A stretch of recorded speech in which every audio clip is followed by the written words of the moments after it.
Yeah, I came up with Misfit UK about 3 years ago as I was coming towards the end of my degree. I was planning on going into corporate finance at KPMG, where I'd been an intern.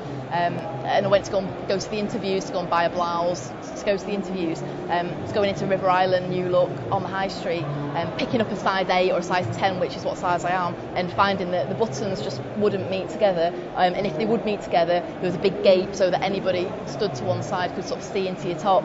And I'm not that big, being a D cup isn't massively huge in the great scheme of things. So I went home and had a look on the internet. I could only find that there was Bravissimo out there that had what I was looking for, which although the products are very nice, they were for a much older clientele than myself. So I started looking around and found that there wasn't anything available. Decided to start prototyping it initially just for my own personal use, upon realising that I was going to, in the end, go and do it as a business full time. Initially, like I said, I was only doing the prototypes purely for me to have something to wear, and then I started telling people about it, and as I started getting the feedback of, wow, that's really good, no one's thought of that before, it sort of planted the seed of, is this a viable business? So when I started doing market research, set up a survey monkey, a questionnaire to see what sizes were, stopped people in the street, looked at who my competitors were, as well as not just in England but America, Canada, found that there wasn't anybody not only nationwide but worldwide, and what was available was very, very expensive. So I started looking at the finance, and at the same time, because I am a single parent and I am classed as disabled because I have a pacemaker, my job search wasn't going particularly well, because the corporate finance sector was a bit concerned about my ability to commit to the hours being a single parent. So in the end I decided to abandon the full-time job search and go for it and turn it into a full-time business. In fact, that was always, it still is, it's always been the hardest part, is finding funding.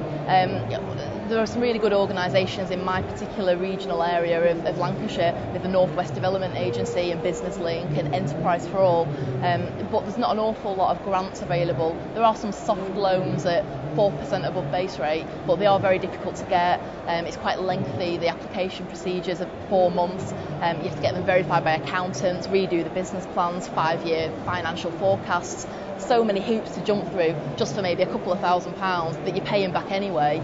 Sometimes you think, is there any point? So that's the hardest part. Initially when I set up, I thought that because I had such a unique product that nobody else had, and my research was telling me that everybody wanted it, that I naively thought I would go live with this website and everybody had just come rushing to it. So a week later and I'd had 4 visitors, and then another week later I had about 11 visitors, and it was a bit of an anticlimax. And that's the biggest part, you're invisible in cyberspace. So for me personally, my motivation is now to all these people are saying, oh, she's done all right actually.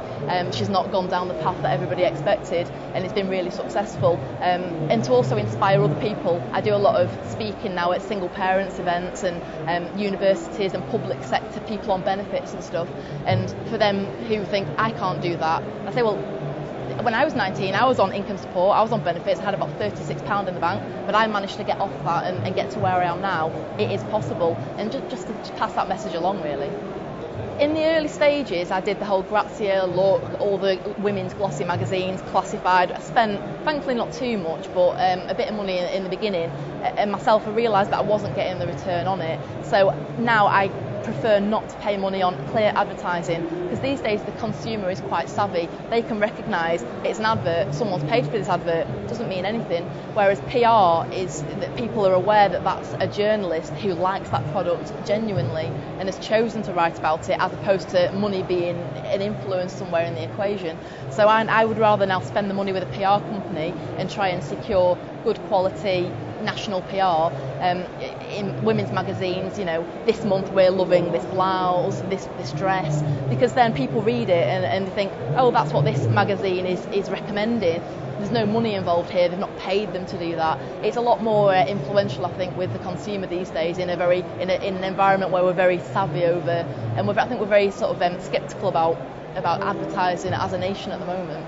Misfit UK is the sort of company name of which we trade under, but there are several brands which operate beneath that. To name a few, like 28 Lingerie, which is launching in July this year, which is a 28-inch back double D to H cup lingerie collection, which is going into several quite well-known high street brands. In spring summer next year, we'll be having the swimwear and then the normal back-sized lingerie coming out, working with companies like ASOS and Rigby and Pella and BeCheeky.com and other quite well-known brands like that. Don't give up, really. There's a amount of times where you just think, oh, I can't be bothered, it's hard work, I'm not getting anywhere, nobody wants what I'm having, I'm feeling sorry for myself, I'm not doing it anymore. And it's just getting through that early stages of having the confidence to carry on when things don't look too rosy in the beginning.